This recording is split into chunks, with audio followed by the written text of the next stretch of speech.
Hold on. Is this episode 4? Sean, what I episode feel is this? like I think it's it's number 4. 4. Okay, I have it right. It's Voice 4. chat episode 4. It does feel Number like 4. 4. Okay, so we Mhm. got a lot to Waffle. get into. Hello, What's guys. up, fellas? Look at you Greetings, guys look so everyone. good and handsome. What's It's up? been what 2 weeks since we've all been together. Yes. Looking Yeah. handsome and wealthy, you know. Good to see y'all. I Yeah. miss y'all. I know. Happy I miss birthday. y'all too, you know. Thank you. How was that? It was cool. Shit, I feel like I've just been drinking endlessly for the past month. So at this point, I'm ready to make all the money back I done spent and chill out until the holidays over. Yeah. What did you do for your So, yeah. birthday? I was in Atlanta. I flew out to Atlanta. I was Oh, down there for that okay. weekend. I went to Mixie. I was just turning up. I know everybody like to think when you go to Atlanta, you being Mixie, but no, I was just turning up. It was cool. It was really cool. So you didn't and I get was no super fun. birthday sex? No birthday set for your Mhm. birthday in Sadly, I Atlanta? did not. I really did not. Are you But the thing is, though, serious? I don't think I've ever really been too pressed about birthday sex. Usually, though, I am dating somebody on my birthday, so I get it anyway. But I've never really been pressed about birthday sex. You know? Okay, touche. yeah, I'm I learning new really- yeah, I things really about don't- you every day. You could always have it the next day. Mhm. Right. I don't really The next care. I day. don't really Maybe care. technically not on the day of my birthday, but maybe like the minute week. after. You know what I'm saying? Yeah, it was cool though. It was all good. Scorpio season's still in, so we're still rocking this thing out. How y'all been? What's going on? I've Sean, been great as usual, because I'm here living this experience called life, and it has ebbs and flows. Like it's never all great, it's never all bad. Just is what it is. But Still semen yeah. retenting? Semen retention. The thing is, I feel like with spirituality, semen retention, things like that, people see it as something that you stop doing it, or it ends at a certain point, or you just surpass everything. But it's a journey that you do semen retention forever. You semen retent and then you ejaculate, you do it again, ejaculate. Okay. I don't need a month to tell me when to do it, and no one else does. But yeah, still doing that. Not going to the beach as much. It's freezing cold in South Florida. It just went to like 70 degrees. I was like, what the heck? Winter has come for sure. But oh yeah, I did go out to a club recently, which was fun. And Halloween did pass. Yeah, but I didn't go out for Halloween. I just kept to myself, I guess. It seems like every Halloween I try to plan and it always ends up in some flaming hot disaster. So I was glad to actually just stay home and do something different that I've never done on Halloween, which is fine, versus trying to like collect everyone, organize everybody, and go out. But yeah, things have been good.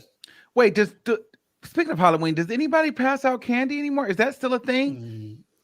It's a thing. My parents still got it. I mean, they do. Even they do- post-pandemic? Well, they do a thing. They do a thing called trunk or treat. So basically, you just drive up now, and then they like take the candy out of the trunk and put it in the car. So that's what they've been doing around here, which is like a way to keep people safe during the pandemic, but we're still having Halloween. So it was like trunk or treat around here. Did you pass out candy, Sean? I did in my facility. No, that's nice, but not at your house. Nice. Yeah, not in my house. No. Yeah. I live in an apartment, so I don't know. It doesn't seem like people trick or treat around apartments. But Yeah, when I go to like the neighborhoods, when I used to like trick or treat in high school, I'd go to like other neighborhoods and trick or treat there in the neighborhoods. But yeah, no trick or treaters are around here. Yeah, something about knocking on strangers' doors that don't sit right with me. So I mean, yeah, especially Never really been nowadays a with fan. all the stuff going on, we can't necessarily do that like we used to, along with COVID. Like, you know, Mm-hmm. I see what you're saying. And then people are just as you get older, you realize how disgusting and nasty people are. Like, where has this candy really been sitting? You know, have you had cats walking around the candy, dogs licking the fucking candy, the rats? You know what I mean? So I just don't trust it anymore. But as a kid, though, I used to be all into it. But after going to a few people's house and you see how they are, especially people with animals, people think that animals are people and they let them do a lot of weird things, and and they especially around food. So I don't really do. Yeah. Yes, they do treat their animals as people. Okay, Sean. How are you? So, I mean, my week is always busy as normal. I just came out with a magazine with my other team, Color Block. They came out with Behind the Beauty. So my article, which is called Messages of the Desk of, where I kind of talk about like different things, sometimes mental health or just awareness. I kind of talked about being beautiful and how beautiful is more so an internal quality versus an external quality. So I talked about that. Of course, I'm with the kids all the time. So I worked with them, you know, they have their heavy issues, but then also, you know, the area that I work in and the area that I plan on moving to has a lot of like institutionalized racism, structural racism. I've been really informing myself about that. And it's very sad. It's very, very sad. And I've seen like my own instances of like really, really strong positions in terms of like Trump and wanting things to be non-diverse. There's actually like a non-diversity coalition around here, which is like another word for we don't want any other colors other than our own in this community. And there's a lot of underground people that are a part of that. So I've been like really, really going into those different things, listening to podcasts, becoming more informed and stuff like that.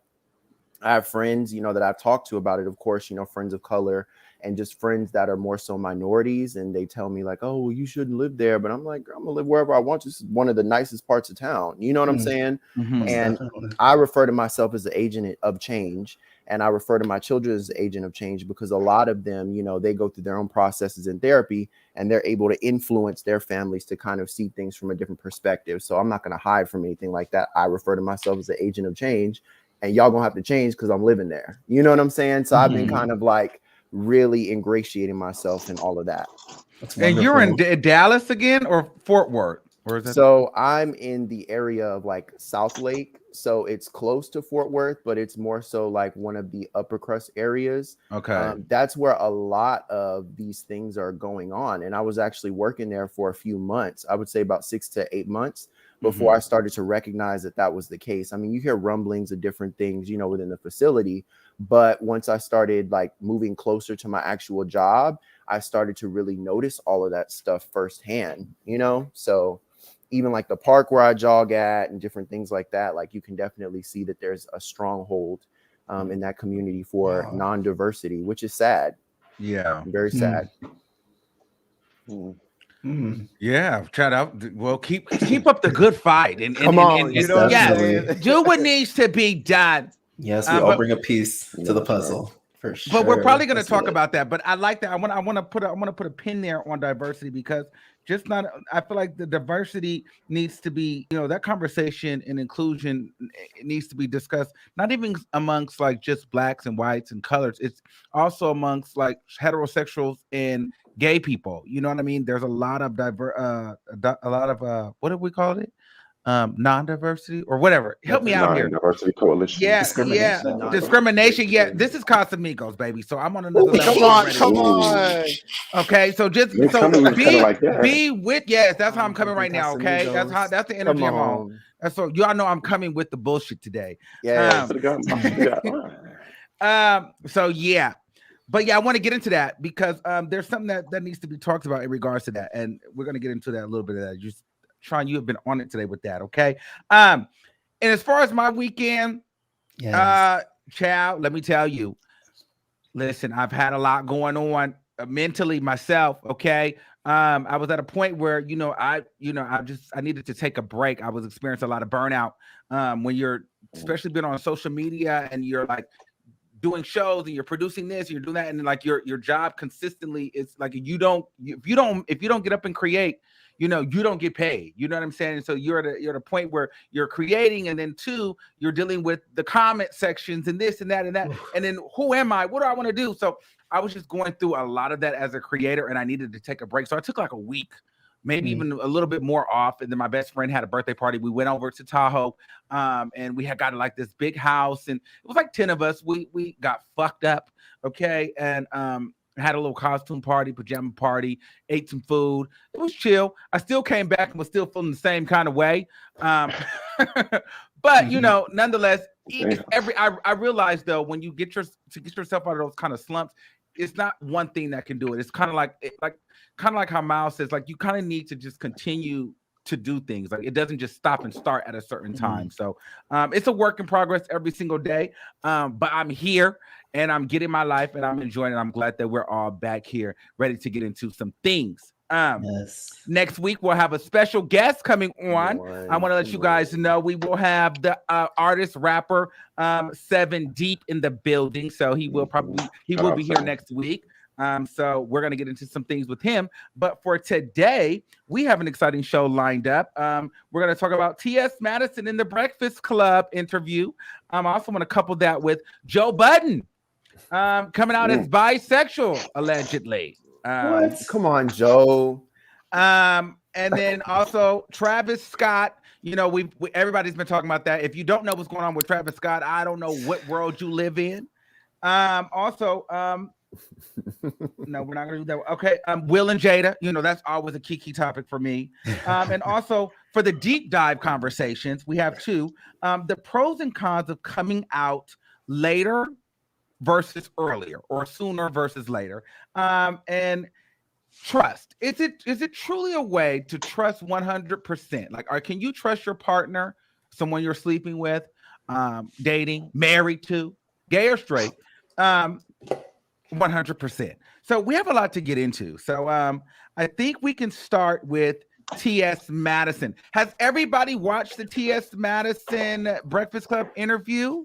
Yes, I loved it. Most definitely I have not. That. You know, I've been fighting racism, so no. I'm not That's no excuse. No, I'm on, not. Sean. I have not. Life is happening to us all. Okay, I cannot believe you didn't watch that. You are no longer gay. Yes, okay, time. and you are You know, not hey. in the community. Hey, Okay. I can still claim non-binary and be just fine. You know what I'm saying? So, does anybody want to enlighten Sean on what happened on the, like, who wants to take the reins? What did you guys get from the interview? Anybody? Miles, Shalon? She just touched on a lot of the current LGBT issues that are going on, like the Dave Chappelle thing, the Boosie Lil Nas thing, and I honestly think that she gave a great, and even her perspective on her perspective on trans, like her trans experience and things of that nature. I think it was really cool, a lot different than the other trans women that have been on, or however they identify. Flame Monroe and Sydney Starr. Yeah, Yes. I really appreciated T.S. Madison's point of view and everything that she said, and how she reiterated that everyone is completely different. It's her opinion. This is, you know, how she moves, and she tried her best to make everyone understand as best. You know what I'm saying? She did a really great job. A really great job. Even when she touched on Boosie, on Boosie and Dave Chappelle, she was very respectful. She kept it real. She kept it real. So I really liked it. Yeah, she seems like the most well-rounded person to, I don't know, kind of give some sort of activism vibes, or not even activism, but representation. She seems like the most well-rounded representation we've had of a trans woman yet in the media. You know, she's not too ratchet. She's not too like classy. You know what I mean? Like, she's very classy, but like, you know, she's fun. She's not boring. She's not a stick in the mud like a Janet Mock, or like, you know, but she's not crazy like a Sydney Starr and has no etiquette or manners. Yeah. You know, so she's awesome. And I love so much, and I think I heard someone say this, it might have been Armand. I love her as a representation for people who come from the internet. You know, that's always super exciting to me. I love to see that. So it's been amazing to see her journey, and then to see her in that seat. It's mind-blowing. It like really makes me love life, you know. It's so awesome to see her there. So I love the interview. I didn't know if I took too much from it, but she did what she needed to do. That's what I know for sure. You know, because it's kind of things I already know. It was just more of like a moment for me in my mind. Like, wow, this is awesome.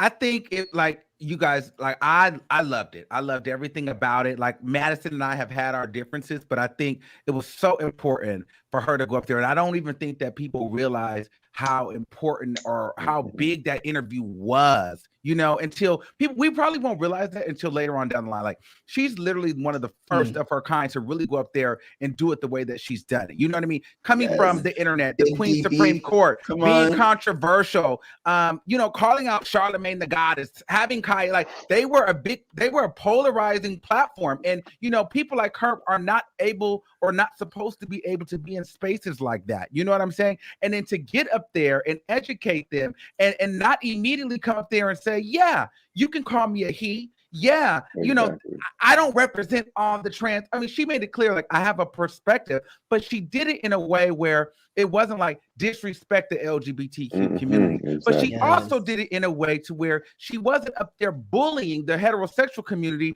and making them feel like they couldn't have an opinion or disagree with whatever lifestyle that they felt that we live. Yes.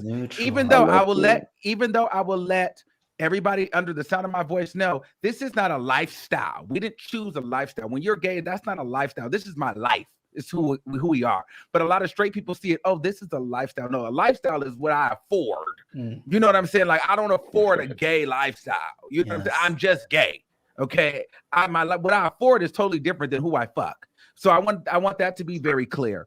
But a lot of straight people feel like, okay, and, you know, just for conversation's sake, I'll just go ahead with the lifestyle because that's what people say. So a lot of straight people feel like, oh, I don't agree with that lifestyle. But Madison, when she was up there, she didn't make me feel like she was trying to chastise them for not agreeing. It was more about, you don't have to agree, but you will respect it.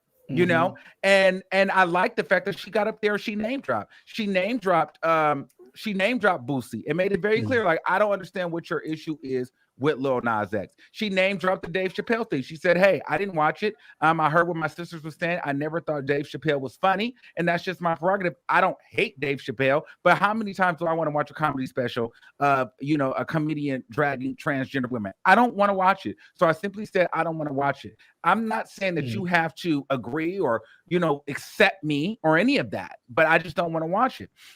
She also talked about Sydney Starr. And she dropped Sydney Starr. She said Sydney Starr is very talented.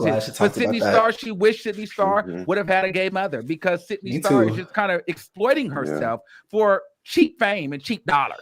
You know what I mean? And I think that T.S. Madison is a prime example. Coming from the streets, becoming a hooker and a whore. I mean, she was a hooker and a whore and a porn star. Iconic.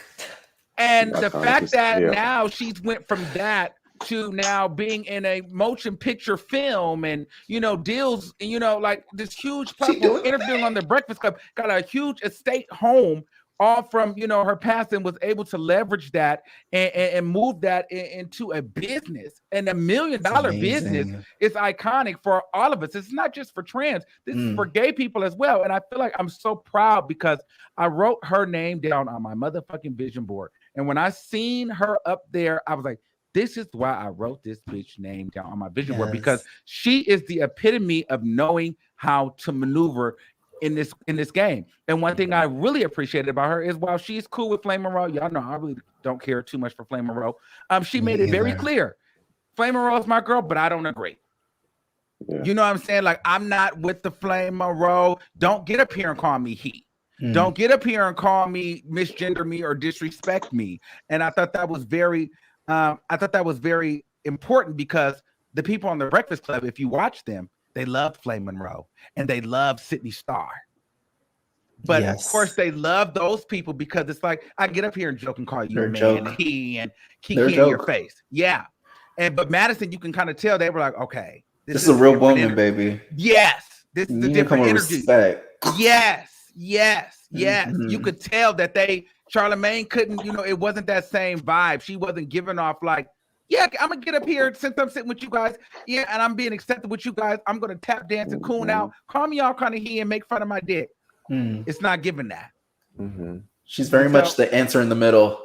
Yeah, like there's always two polar opposites, and then it's always like, well, the answer's in the middle, and she's that physical representation for that. I think regardless of whatever kind of interview that I've noticed T.S. Madison does, there is like, what I think the word that we're looking for is relatability. Like, I feel like the best way to carry a movement is to not be so polarizing to where people from the opposite end can't relate to you. And I think she does a really good job of that. Like, she has a really good handle on like her representation, of course, you know, her boundaries, because that's important, because people are not necessarily aware, or they should be, but they're not, unfortunately, of, you know, those boundaries when it comes to, you know, the trans community. So you're teaching those people boundaries, but at the same time, you're relatable enough to where it's like, hey, I came from nothing, and if I can come from nothing and become something, you can too. And I also like how, like, the way that she carries herself is showing you that there is a transition. It's not like, you know, this is where I'm at, this is where I plan to stay, but this is like, no, this is where I came from, and you can grow to be this same kind of person or even greater than me. And I love the way that she carries herself as far as with that energy. So I'm very proud of her in terms of just speaking in general, because we do have a lot of polarizing, you know, individuals in this world when it comes to the movement. And I think that's what retracts people from wanting to listen. And she's one of those that has that special niche where she can kind of maneuver, like you were saying. Yeah, I'm proud. She did Very us. true. She did us well. And then one thing, when she got up there, it wasn't all about transgender Boosie, this, that, and the third. Towards the end, it was like, and I'm on Netflix with Gabrielle Union. I've got this coming out. I've got that. So it wasn't just let me get up here and rant about how. Yes, it wasn't just about let me get up here and talk about how, you know, these straight people are bashing us gays. I'm gonna do that, but then I'm gonna keep with y'all. Then I'm gonna let you know, I've been out here in New York for a while. Y'all just didn't know, but I've been out here working. So I didn't come up here for the Breakfast Club. I mean, I don't need it. It's nice, but I'm busy too. You know what I'm saying? And so I was like, yes, bitch, yes. And but she didn't give that energy off. It just was what it was. It just is. And I love that's some bad bitch energy. It's not that you flex it. It's just what it is. So I was proud. I was really I was proud. Madison. I was proud. She did her thing. She really did her thing. Now, speaking of that, while we're on this topic and we're talking about inclusion and things like that, Joe Budden, quote unquote, recently came out as bisexual recently. Okay, so if you guys don't know what happened, basically, the baby has gotten a tour with Rolling Loud. I don't know the name of the tour. I forgot the name of the tour, but the same concert that, the festival that canceled him, along with many others, they ended up double backing and giving him a tour after the baby sat down with some head of an LGBTQ organization, and the head of the organization deemed that the baby was ready to get back on stage, in a sense. So on the Joe Budden podcast, the conversation was more like, okay, wait, did they just fuck him with no lube? They basically took this, I'm gonna paint the picture. They basically took this powerful black man, put him on his knees, pulled their dick out. This is the LGBT community. Fucked him in his mouth and in his ass, and then told him, okay, now you can get on stage. And basically saying the baby ended up giving him some money. They showed him this power. I don't care how powerful you are. Us as that LGBT community will break you down, and you will work on our terms. That is essentially what they were trying to say. So, two of his co-hosts, Ice and Ish, they were like, damn, that community, they're bullies. You know what I'm saying? They're bullies. And, and the idea of the LGBT community is to destroy the black man. You know what I'm saying?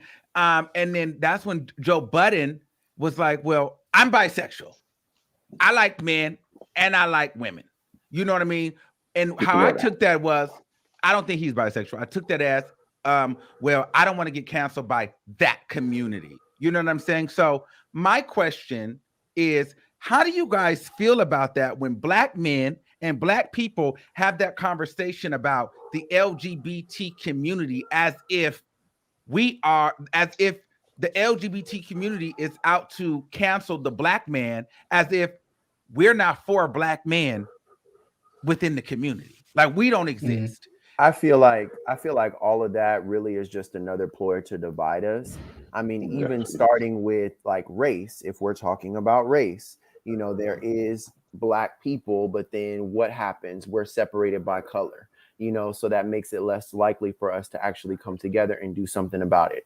I think it's very similar to that. Like, we're separating ourselves based off of, okay, we're black, but then we're also gay. There's a lot of people that are black and gay, and you shouldn't have to separate parts of yourself to feed certain parts of a movement. And I feel like if we feed into that, we're going to not get to the point where we can actually do something about things. It's just another ploy to separate us based off of our particularities. Yes. Go ahead. It almost seems as though like I think some Black people, they have this thing towards homosexuality because they feel like, or whatever information they came across, and I don't know if I'm giving Joe Budden and them too much credit, but they feel like it came from white people, and it's to like take down the Black community. Basically like feminize the males, make the Black community weak, you know, the strongest men, whatever. And a lot of them feel like homosexuality is trying to like, I guess there's some agenda against the Black community, and it's something like that. I feel like a lot of Black people feel like that, you know, and I feel like that's their valid point, because I try to look at it from the bigger picture perspective. I'm like, okay, well, if they're, I don't know. Have you guys ever heard of that? Homosexuality comes from white people? No. Am I going too deep? I heard no, go. I honestly want to know what you guys feel. I haven't heard that, but I want you to go deep because this topic triggers me. Because they feel like we're coming after them, or we have this powerful group behind us, but we don't. At least as the Black gays, I feel like we have it. We just don't access the power in the way that we need to because of this exact topic. It's the fact that we separate ourselves from being Black and or gay when we should just be Black and gay. And I think that goes all the way back to, and I don't know if you guys shared this. Wait, hold on. Who is we? What do you mean we? Who is we that separate us? So I'm saying we as in all of us, because we're all Black and gay. I'm saying in terms of like experience. So I don't know if you guys had the same experience, but I actually grew up Baptist, you know, and a lot of the things that I did here within the church, you know, typically a lot of African Americans are Baptist or Christian of some sort. And there is really big conversation and condemnation when it comes to being gay. So, you know, you're going to burn in hell, this, and that. And so it turns you away from the Black community and the church at the same time. And I can understand how people think that it's separate, you know, but at the same time, I feel like we need to like be able to still bring that together and not hold, you know, hate in our hearts for something that's actually kind of been ingrained through different generations. Yes. Similar to what T.S. Madison said on her interview, as far as being Black and being gay. It's our job as being Black to support whether you're heterosexual. She was saying specifically heterosexuals. It's their job to actually uplift us because we are Black too, because we're Black first. You know what I'm saying? So I do think it is like a way to actually divide us, and it's something that's just really just passed on from just generations down. You know what I'm saying? And I do think it stems from the church, honestly. So yeah, I agree, Sean. I agree. Okay, I'm coming. I'm trying to get this thumbnail going. Go ahead. I don't want to completely I don't want to disregard their feelings, you know, just say they're whatever, they're homophobic or they're trying to divide us or whatever. I mean, yeah, it's all about divide for sure. I just, what am I trying to say here? It's just like a lot of Black men feel like homosexuality is toxic for the Black community. And that's a big picture thing to them. And that's why they'll die on the hill. Like, because they don't want to feminize our men. They feel like it's affecting the Black community versus like the white community. Y'all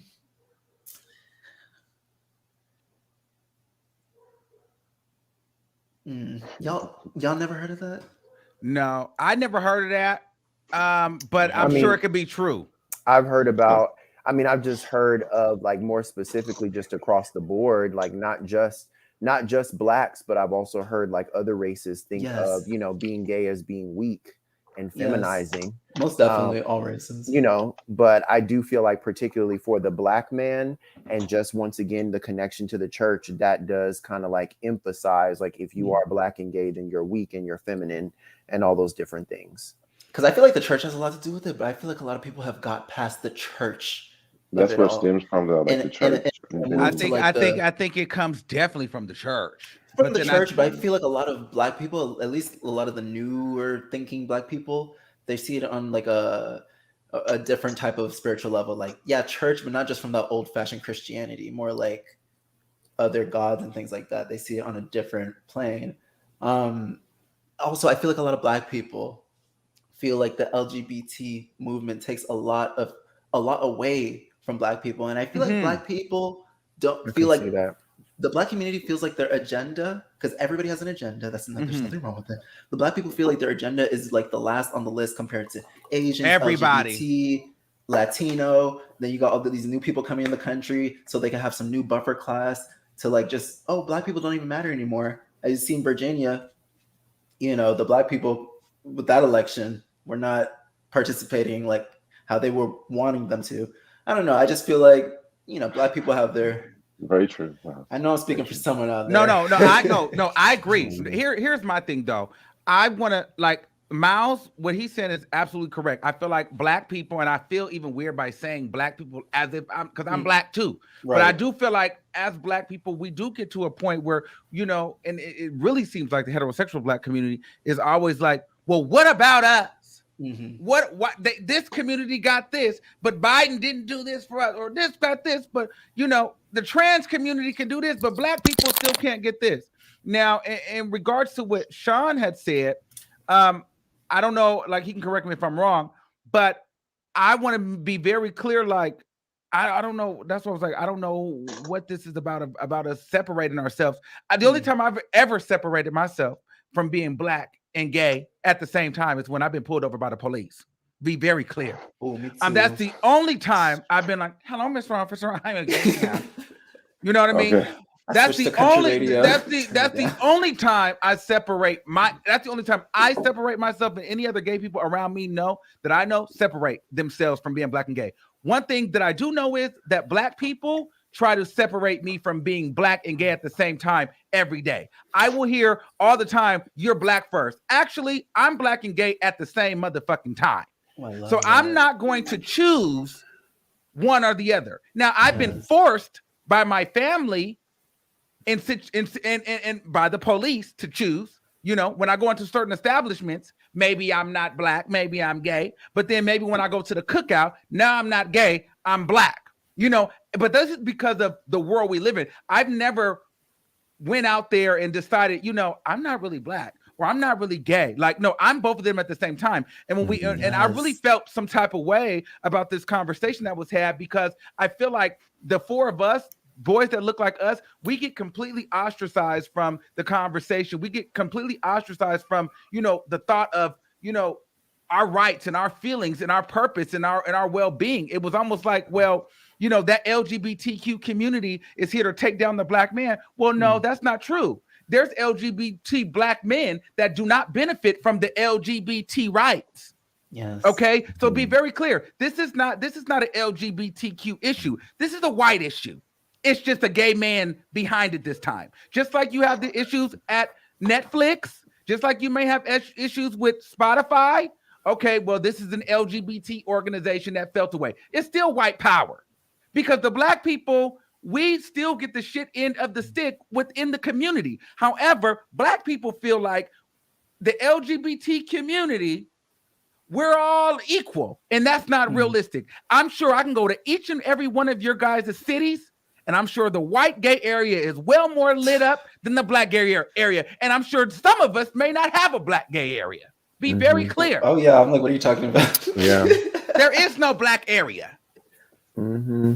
But see, no one gives a fuck about that. No one's going to talk about that. It's almost like, could you imagine trying to tell Joe Budden, like, listen, we don't even have a Black gay area. Like, who gives a fuck? You shouldn't be gay anyway. Exactly. That's the response. Yeah. You know all what I'm these places saying? have a street and a lane. Yeah. So you go to, as a Black gay man, you try to explain your problems to your Black gay brothers and sisters that's straight. Their thing is, who gives a fuck? You shouldn't be gay in the first place. Yes. So they don't even give a fuck about the trauma or the segregation or discrimination that you face as a Black gay man. All they're focused on is that LGBT community can do whatever and gotta protect Black people. And I think that's a bunch of bullshit, because they're throwing us all into one group and not realizing there are Black people within that group. And like T.S. Madison was saying, bitch, if I'm out here on the picket lines, marching for George Floyd, and this with Sandra Bland and X, Y, and Z, I don't need my Black straight brothers and sisters punching me in the back of my head because I sucked a dick last night. Right. Yeah.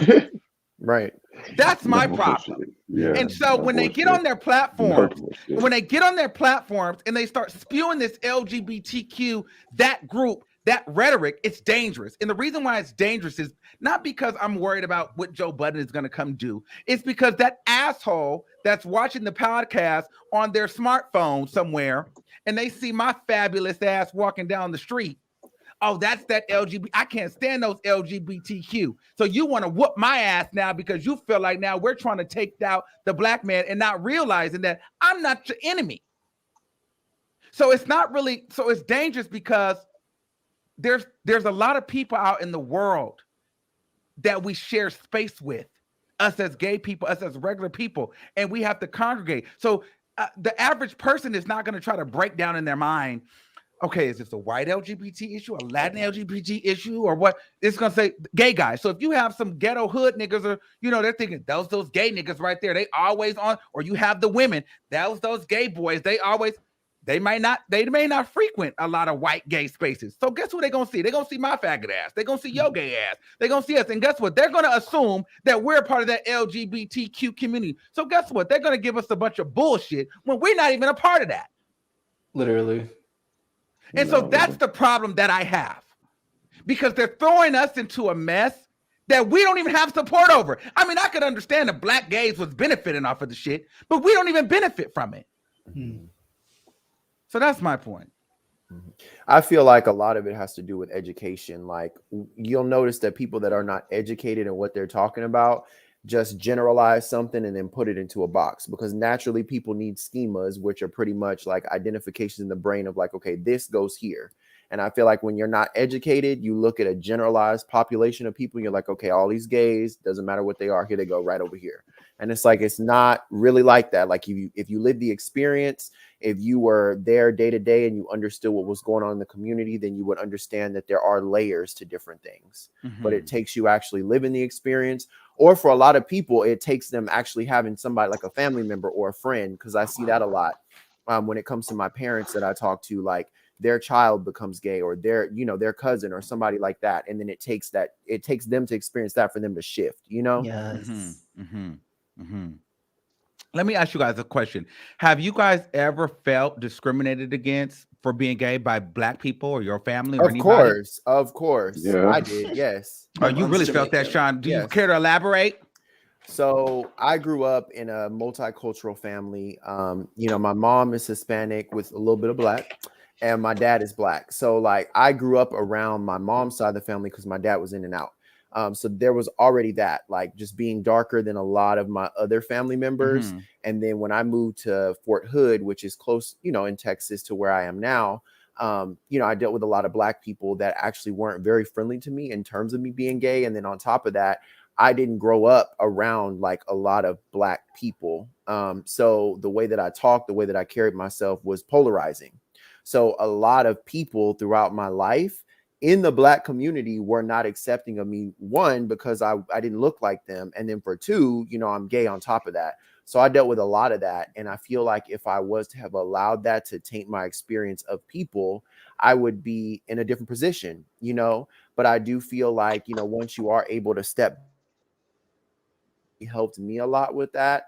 I was able to understand that those people were at a different, point in their life. We were all kids or whatever, but this movement still needs to be pushed. I still love black people. I still love my gay community, but I did experience a lot of that growing up, a lot of different things. Yeah, whether they know it or not. I feel like for me, it was a lot of subliminal things that I used to catch. It wasn't anything that was really too blatant, unless certain things. But for the most part, it was always really, really like low key subliminal things that I would just like catch heat of, and it hurt me, but not now. But back then, it hurt me. But that shit hurts though. It is. Yeah. I had people in middle school writing my name on bathroom stalls talking about I was doing stuff that I wasn't doing.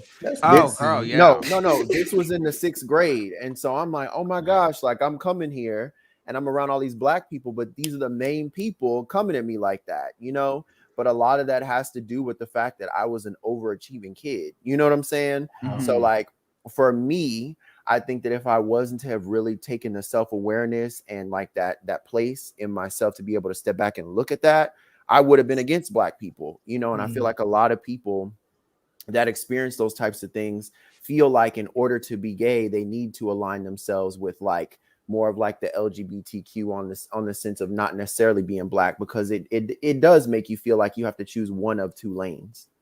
That's interesting. So that's what I was going to ask you guys. Do you guys feel like you have to choose sometimes whether you're Black or gay? No. Yes, sometimes you gotta. Sometimes yes. No, I don't feel like that. I don't feel like that. I feel like every day that I wake up, and I remind myself of that, every day that I wake up, whatever I choose to be is the representative that I'm stepping into. So I am Black, I am gay, and I can carry both. And whether you see it for that or not, I'm carrying it that way. And the messages that I speak and the things that I say are coming from a young gay Black man. It's coming from a young gay Black man. And I'm hoping that the kids that I speak to, you know, can understand that. And when they grow up, maybe they can think about me and be like, oh, wow, I can be that too. Because I didn't have that, you know? And I feel like just walking in that and being expressive of that, letting people know like I'm not just gay, I'm not just Black, I am both. I can carry myself that way will inspire people to continue to carry themselves that way. Mouse.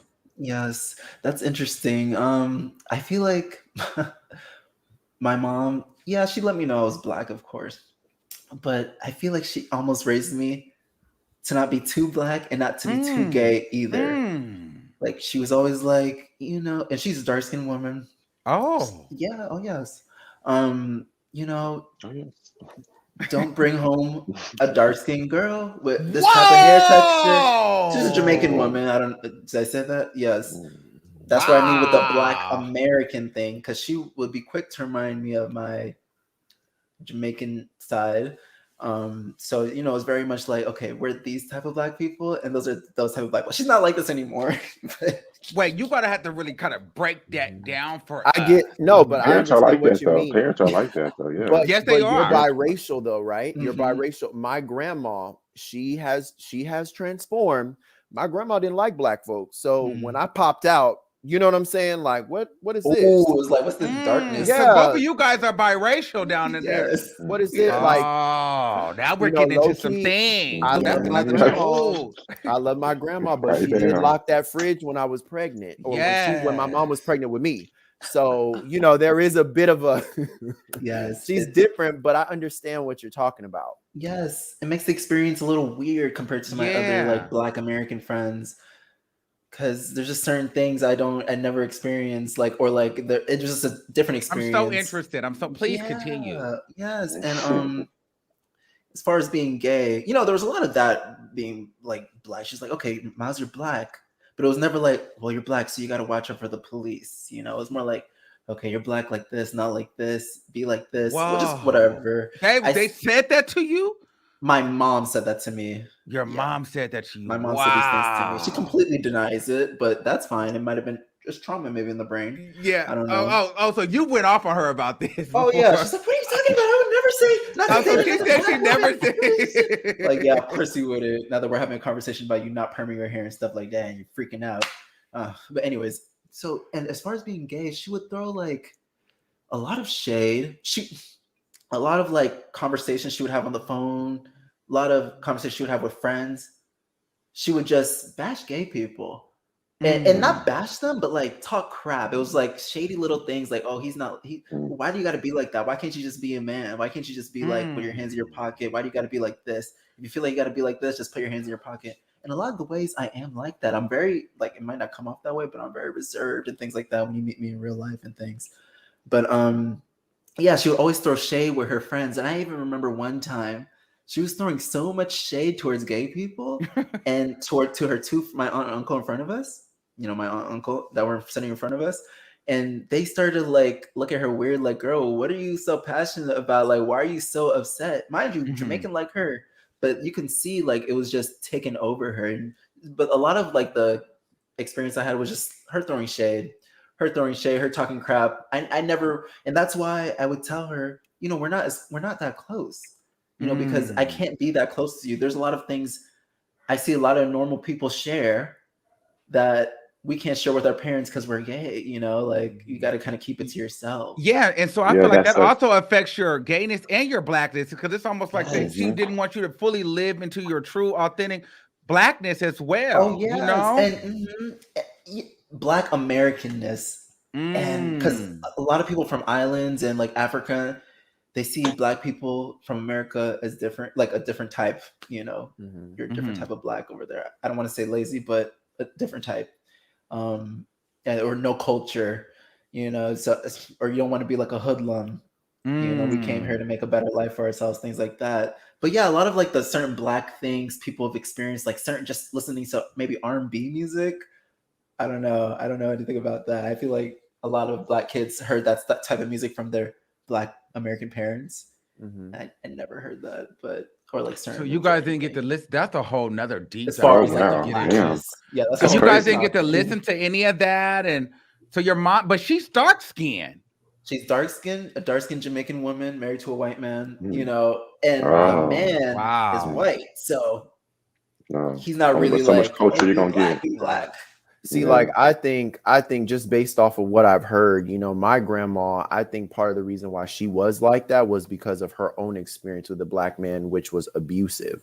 So it took her a while to like understand that not everybody with that color is going to be like that. And going back to what I was saying about being an agent of change, I feel like whether I realized it or not, I was that agent of change. And I feel like for you, Miles, that was you, you know, like your mom had certain beliefs, but you came along and you break that mold. So in order to love me, like you have to understand the struggle that I'm going through. In order to connect with me, you have to understand this, whether you like it or not. You love me enough, you'll do it. And I think that's the important thing about continuing to be an agent of change. I feel like what we do here with Boys Chat, that is game changing. You know, there are people. Oh, bro, you know how many sons we got, child? We got sons all over the place.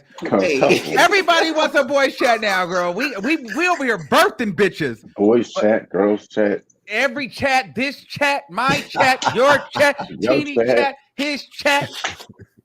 Girl, but everybody want to chat. Everybody want to chit chat. It touches me though, because really, like, I envision a little kid somewhere like looking us up and being like, oh my God, like, you know, sneaking and looking or whatever. And they see the four of us and they're like, you know what, whether they're one of the four, it's like, I can see you, and that's going to be me, you know, we're helping people. Yeah. Things are so different. But you know what I think? This is probably going off on a tangent, but I think the story of the biracial always also gets pushed to the side too, because there's the level of privilege I feel like people feel like you guys get, and they don't without acknowledging the trauma. You know, it does get pushed to the side, but it gets pushed to the side, and they show biracial people as Black people fully, which is a whole different experience. I feel like in a way. I feel like for white people, I mean, it goes back to the 10% rule. Like if you are a little bit Black, you're considered Black. But I feel like I could get down with that. But sorry, go ahead, Sean.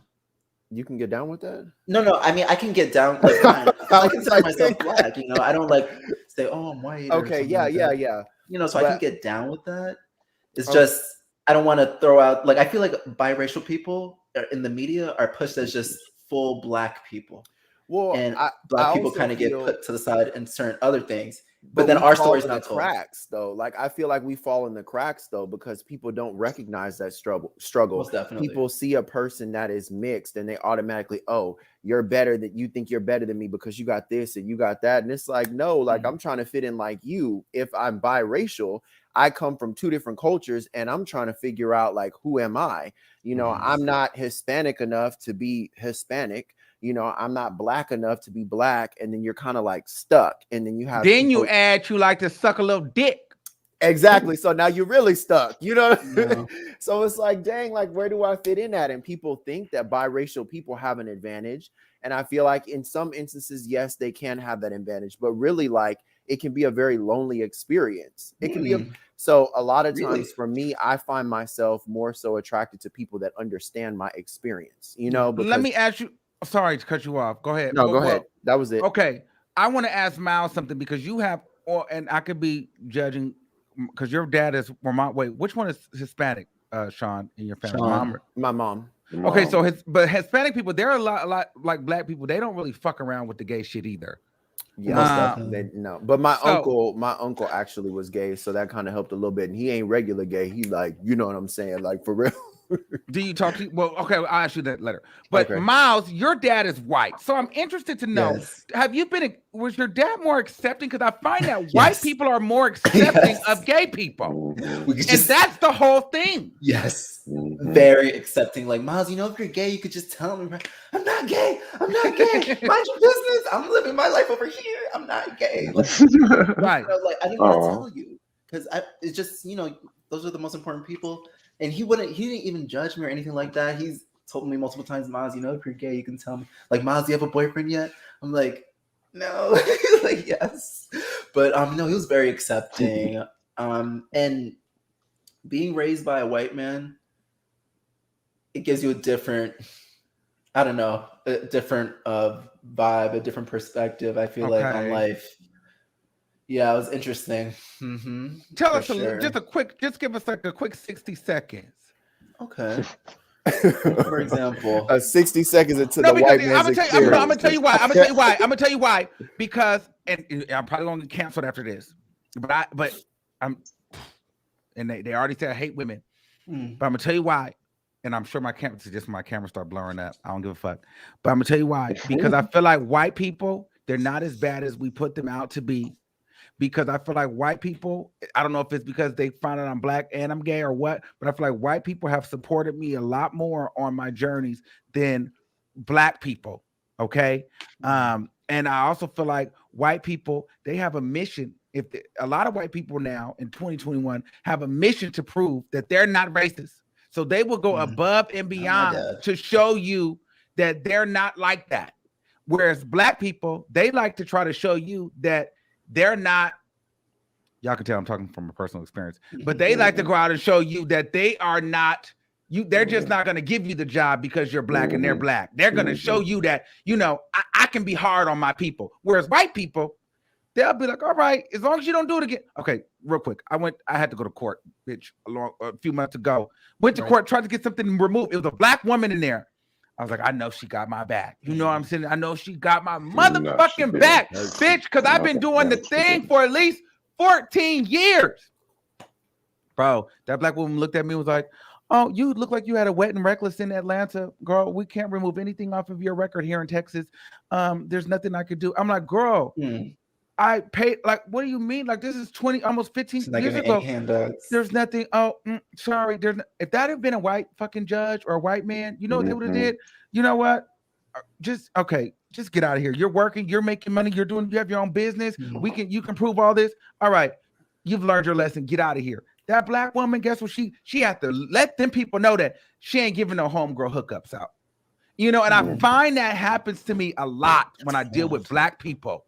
And white people, I feel like they have a different mission. They tend to try to let you know that, listen, I'm not here to keep you oppressed.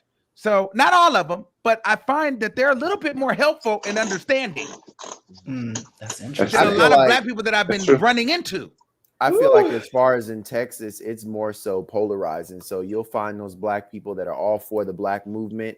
And then you find those other people that are more so ingratiated in what we call white culture. And so they see you and they're like, okay, are you a part of this or no? And then if you are, then we good. If you're not, then okay.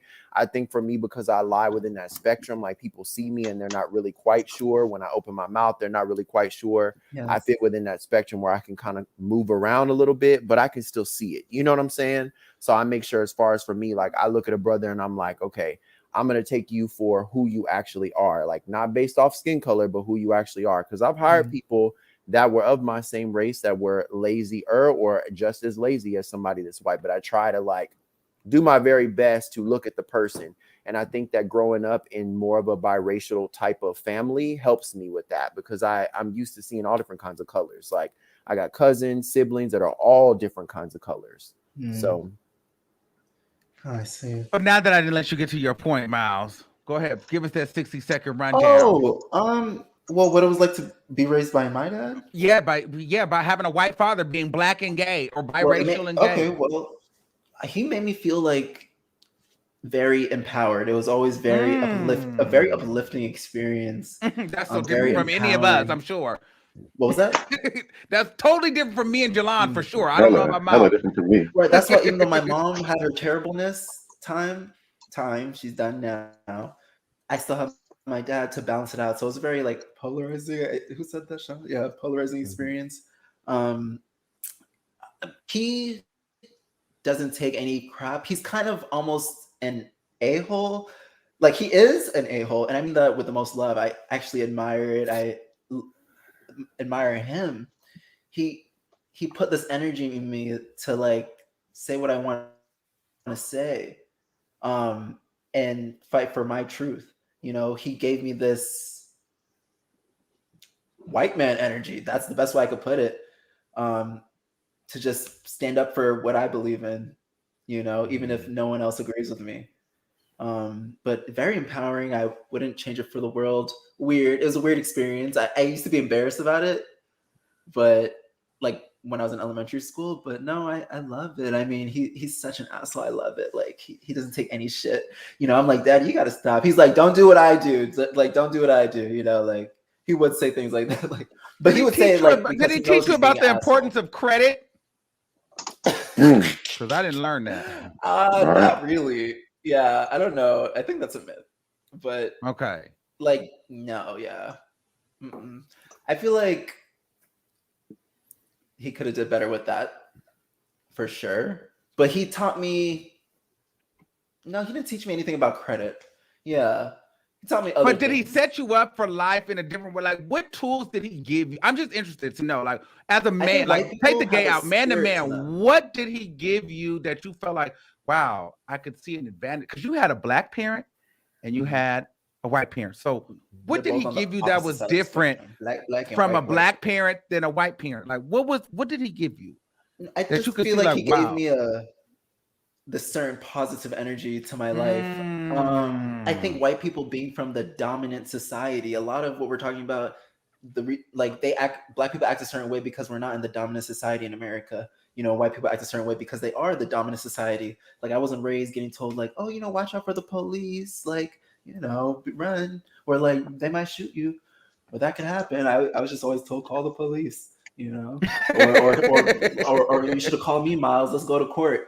Things like that, like weird stuff. Like you've never. So did you ever have that conversation about police and like people like and racism? Like, did your dad ever let you know? My dad's very Republican. He's okay. Yeah, if I had a political party, I guess it would be that party, but I don't. He's very that. He's very like right now. There's a sign in his yard. The community's in flames right now because it's a sign about being pro-abortion or whatever. So he's just that type of a-hole. Like he doesn't give a damn. Like, you know, I'm living in my sovereignty. I'm not messing with you. I'm over here in my yard. My business over there. And I don't know. I just love seeing him go. I love seeing him in action. Like he does some crazy things. My dad's crazy. Like my dad's, I don't know. He's awesome, but crazy. Like I think some white guys wouldn't act like him. Like, you know, he's like a certain height, certain vibe, certain like, you know, build. So I guess he has this kind of assholeness to him, but he's as far as race goes. But he loves black women, clearly. He loves black women, but he didn't understand white privilege.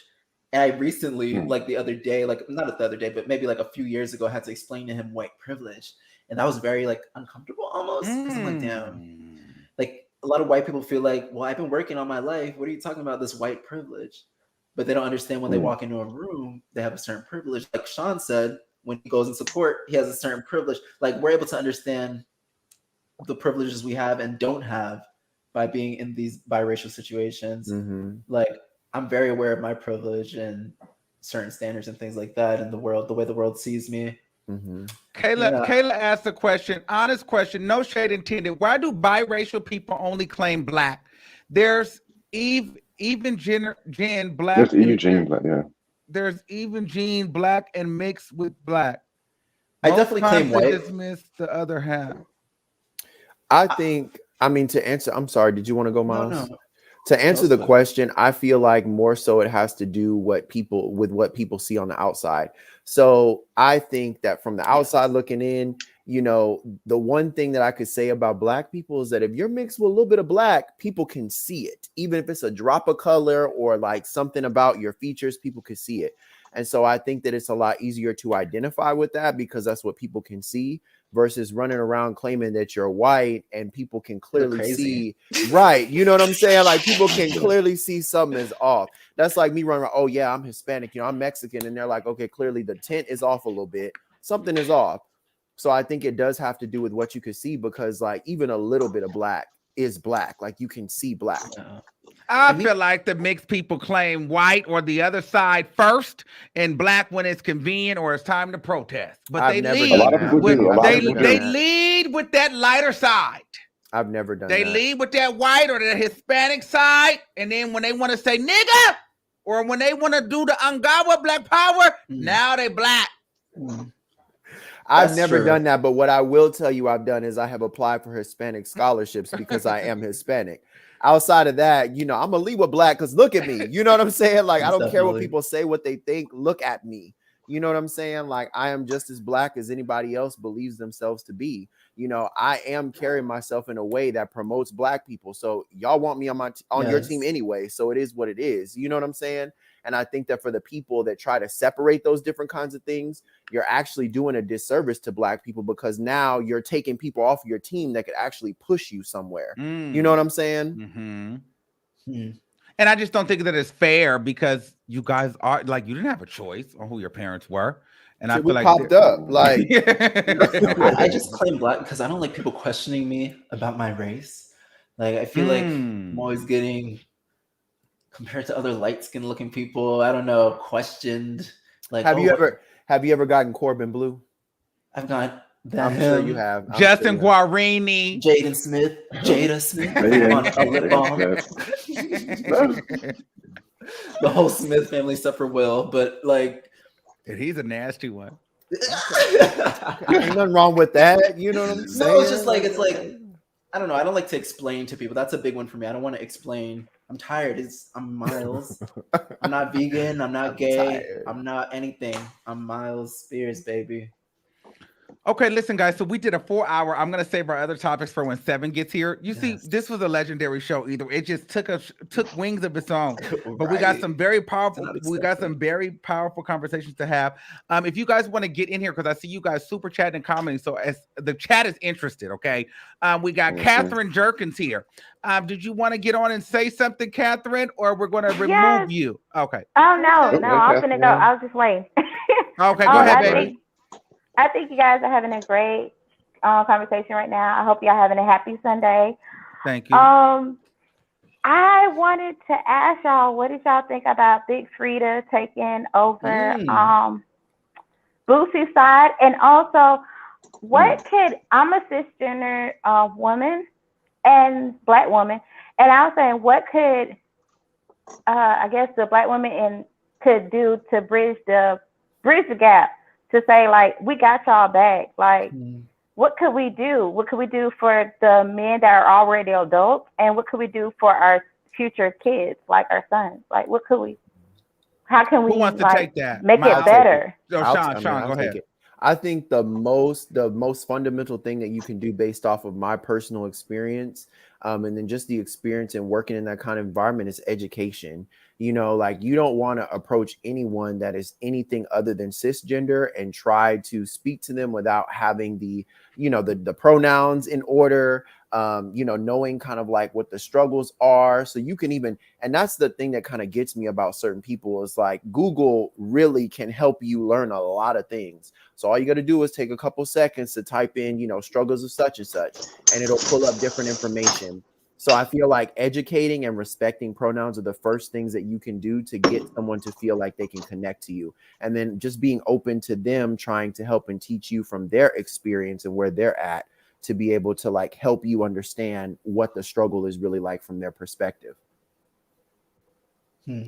Okay. Did anybody want to respond to her question about Big Frida? Jalon? That was some cool shit, honestly. I do think that there's some cool shit. I love Big Frida, I really do.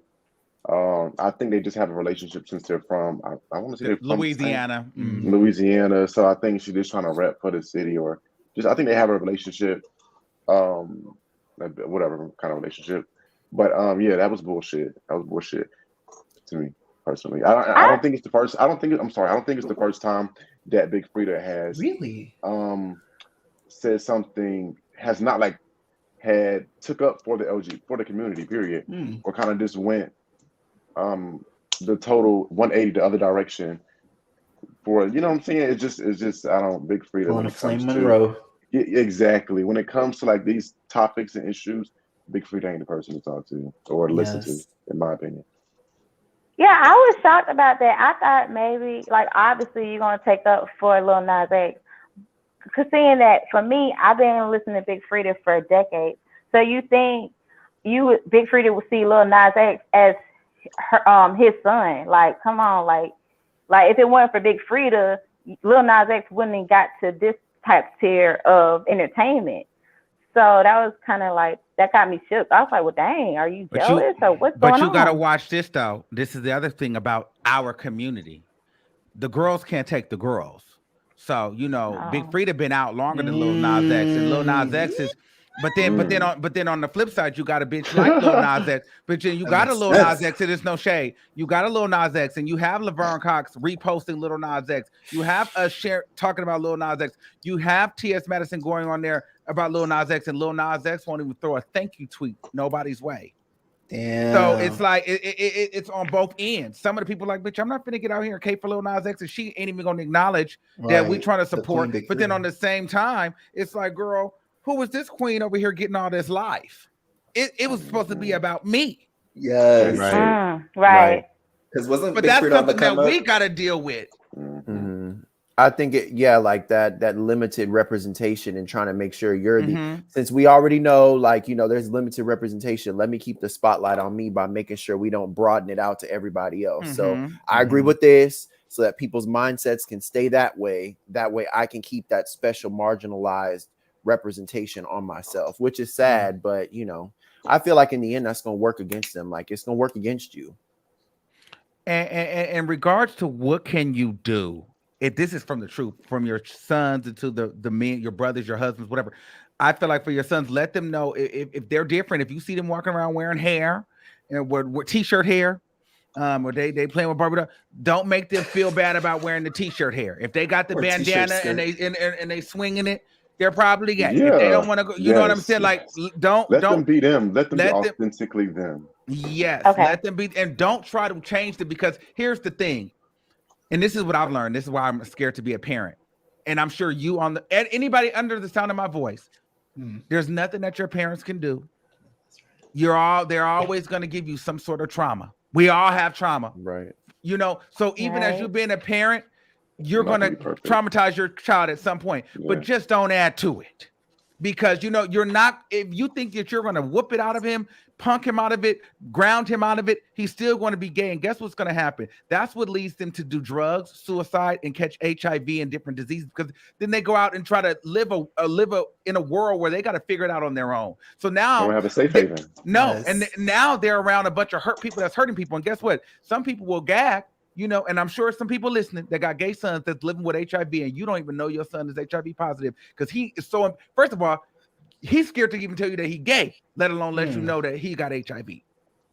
Okay, so he's probably been hiding it from you for years. You know, not you, but I'm just saying this is the kind of world that we live in, because the parents make the kids feel so bad, and then on top of that, it's the fathers when they come around, if they are around, that make them feel even worse. So when it comes down to the men in your life, I would very much so stress, you know, if you got a boyfriend or you got a brother, or you just keep company, if you keep a male energy around you, just let them know they don't have to accept or agree with anything, but they should respect everybody. You know what I mean? And so I don't think that you should be, I don't think women should entertain negativity in regards to gay people unwarranted. So if a gay person just walks past, or Lil Nas X on TV, and you on a date with a nigga, or maybe you got some homeboys at your house, y'all smoking, y'all chilling, and a nigga holler, look at them faggots, I wouldn't laugh and entertain that kind of conversation, because what did he do to you? So you know, so it's things like that can stop the bullshit. Yeah, because the main reason why I had that question is because I had a situation with my best friend, my ex-best friend. And so we were just talking about religion, Christianity, and stuff like that. And so I basically said, love is love. It shouldn't matter who the person is. Love is love. And for her being like really about Christian, really into the church, she was like, well, I don't agree with that. Da, da, da. And I was like, well, what happens if your son winds up loving somebody that is on the opposite or the same sex? You know, she gave me a nasty look. She grabbed her son because at the moment her son was like sitting in between us. She grabbed her son and put him on the other side and just gave me this look like I'm a witch or something. And I'm like, ma'am, this is the time. This is what we live in. This is the world. Like, why would you act like that? And then later on post on Facebook, well, I believe love is not love. I believe it's meant between a man and a woman. Da da da. And I just thought, like, dang, I can't be friends with you no more. And I feel sorry for your son, because if that were to happen, I feel bad for that kid, because where is his home at? Where is he gonna go to turn to? Well, he's gonna go find a group of people like us, and maybe he might run into a Miles, Jalon, Sean, and Armand. But maybe Sean is cool, Jalon is a fuck boy, and Armand is a scammer. You know what I mean? And Miles is a liar. And so, but we are his gay family. And guess what? We've taught him a whole nother lesson, because then what you don't know is we all fucking him, and somebody got something. You know what I mean? But that's just what it gives. Like, and so you send when you do shit like that, you forcefully send your non-premature child. I don't give a fuck if they 18 or 19, they're still premature when it comes to this lifestyle. You send them out into a fucking world, to the real world, where shit gets real and busy quickly. You know what I mean? And then you lose your child forever. It's no shade. It's no shade. And then you sit up wondering, like, what the fuck happened? You lost them. I think a lot of it just has to do with, like, are you trying to save your child, or are you trying to get them to understand your belief and feed into your beliefs? And let me add to that. And are you trying to save face for the church? Because a lot of that, or your community, or whatever it is. Right. Because I've noticed that a lot of parents will push a narrative that is more so comfortable for themselves, especially in more richer communities. Like, this is the look that we're trying to give. I want to make sure that everybody is picture perfect. And it's like, no, like, that's not the way life works. Like, you do that to a child and try to get them to suppress something, like, it's not going to turn out well. So you might as well accept it, or they're going to end up hating you for it after they go through all those negative experiences that are owed to you because you weren't accepting of them. You are their first, like, you are the gatekeeper. You're the parent. You're the first person that's supposed to be open to your child, regardless of their struggles. And you give that up whenever you start to try and enforce beliefs that you're noticing, because all parents notice that. Like, you notice when your child is different. When you try to enforce those beliefs on a child that's different, it makes them feel alienated, on top of them being alienated by society and just not knowing themselves. So it puts them in a bad position. Yeah, and I'll be the first one to tell you, at 33, like, I feel like, and there's times where I feel some type of way, because I feel like, but then I'll go back to everything happens for a reason. I feel like in my life, I could be a lot further had my parents gotten over the fact that I was going to be gay, or I was going to be gay, because I spent so many years fighting that. They weren't supporting me who I was. And then I ended up having to figure it out later on my own, because they couldn't get over the fact if I was gay or not to just support me as their son. So everything I wanted to do, whether it be music, sing, dance, act, whatever, it all came back to, you gay? You know what I mean? And it almost felt like if I was straight, I would have had a lot more access. My parents are great, but I would have had a lot more access and resources from them and to them. You know what I'm saying? Like, they would have been there. They would have been driving to the games a little bit more. They would have spent a little bit more money on the vocal and acting classes if they felt like it was a girl, or if I was playing basketball. But because it was like, he's gay, well, it's almost a don't ask, don't tell. Just go in here, do your homework, good grades. You better graduate. But whatever you want to do, I really can't get past the fact that I seen you on a video kissing a boy. So I'm kind of done. So there was no new car. If the car got broken, you need to go get a job and get it fixed, versus let me kind of help you. Let me guide you. Let me take off of work. Let me go drive here and do the extra mile. They didn't do that because they felt like, you're gay. So guess what? Later on in life, now that I'm at a point where, bitch, I'm doing my motherfucking thing, but I'm suffering because here they are catching up, and then here I am starting late to me. You know what I mean? So I could have had, to me, I felt like a lot of my college years I spent traveling, leaving. I lived in Vegas. I've lived in LA. I've lived in Florida. I got shipped off to Orlando, Florida to do the Disney program. My stepmom shipped me off, bitch. I got shipped the fuck off. Yeah. I went to Houston. I had to get the fuck out. I was moved Arizona. What? I did it all. I had to go live with people. I had to go get all these gay families. Bitch, I went to jail. I did the scamming. I got the STDs. It all happened. It happened. And because guess why? I had to figure this shit out on my own because my parents, they couldn't understand anything other than you're gay and we don't agree. So guess what? That wasn't gonna change in me. I tried to change it. It's not a choice. So guess what? I had to go figure it the fuck out because what I wasn't gonna do is sit in there and be fucking miserable. And at the end of the day, I was getting tired of being kicked out. Mm-hmm. So, but once I got into who I was, you feel me? I'm like, okay, bitch, now I got it. But, and now this is the story to tell. However, if I would have had a lot of that support back then, who knows? The money that I make now, I could have probably been making double and I could have been bought their house by now. But that's their fault, so it's a lot. And I speak from experience, thank God, my dad did instill some things into me, even the conversation of sex. Like I used to go and tell them, hey, Dad, Mom, I tested negative, I got tested. My dad's looking at me like with a face of disgust, like, why the fuck are you doing? And it's almost like, nigga, you don't think I'm fucking? Like, come on, bro. When you started fucking, like, I'm fucking. Right. But I'm trying to give you a peace of mind to let you know that I'm not out here reckless with it. Right. But you can't get past the fact that I might be fucking to even be happy that I'm not being irresponsible. And so I just stopped telling them.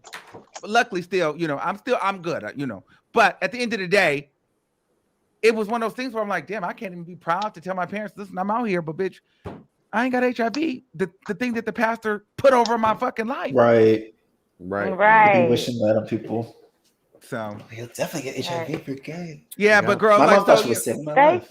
Thank you for letting me join the live. And I have a 2-year-old son, so I was just like, that will weigh on me. Like, okay, if that happens, like, how am I supposed to move around? Like, what am I supposed to do? And at the end of the day, I think about when I first found out I was pregnant. I was so happy and overjoyed with it. So I'm gonna protect my baby regardless. Right. I don't care. It's none of my business. So as long as he's protected and he's safe, that's all that matters to me. So thank you, boo. Thank you. We get into some things today. Shadira, what's going on, baby? Hey, Shadira. Hey, Armand. Yes. So what I wanted to talk about was the mixed thing. I have a mixed little brother. So me and all my siblings, we have different daddies. So the rest of my siblings, we're all black. My brother is the only mixed sibling. And then he has a sister, and they're like only 6 months apart. They're ghetto twins. And she's also mixed, obviously. And they have one more little sister named Addison. So from my experience, my little brother, he first of all, talking about the claiming your black side thing. From my experience, my brother, like the super chat I sent, he grew up with us on his black side. His daddy was really kind of trash. The thing is, his daddy is a wigger, okay? His daddy wants to be black. He's one of those. That's different. So he's the typical, if you can think of a wigger, he's one of those. Right. So he's like that. So he wasn't really around. He's really trash. Damn. And so, but him and Germanique, what I noticed, they claim their black side because they were mostly with their black side, if that makes sense. My family, nobody ever like treated him different. Now there was jokes, like, they used to call him Red Devil because he more red than everybody else and stuff. Like that's what one of my aunties used to call him. But it was all jokes and stuff, and they would call him white boy and pale. Like, my little brother didn't tell me until about a couple years ago. He's 23 now. We're only a couple years apart. He's 23 now. And he told me, he was like, yeah, when we were talking about this situation, this mixed thing situation, and he was like, yeah, I never really felt like at home with y'all. I don't feel inadequate. I don't feel like me being mixed matters. Like, I know the family is making jokes, but when I'm with my homeboys and, a girl come up and she talk to me and not them, and they'll be like, because my little brother, he's very cute. He's very handsome. Okay. And so people will come and he'll be like, yeah, them niggas always be like, oh, it's because you light skinned or this and that. Or when they would go work out, they will try to make it seem like he's not as strong as them because he's white. They just make little comments and he laugh along with them because he know they his homeboys, but at the same time it could be uncomfortable because I'm black too. Like, yes, I'm mixed. And he doesn't negate the fact that he's mixed, but he just lives in his blackness, if that makes sense. He knows that if he gets pulled over by a police officer, it's a 50-50 chance for how this can go. They can see the black or they're gonna see his white. So it's like some people just don't really think about all that. And then like with his sister, her name is Germanique. She told me she dealt with a lot of like people like, oh, you mixed, why your hair not long? Like how you got regular black hair? Like, oh, you mixed, why you not like this or like that? And she is beautiful. Okay, that's she crazy. Really is. But people would like, it's just they both have their own experience, but I really think that they more resonate with their black side because they grew up black, if that makes sense. And then their daddy is how he is.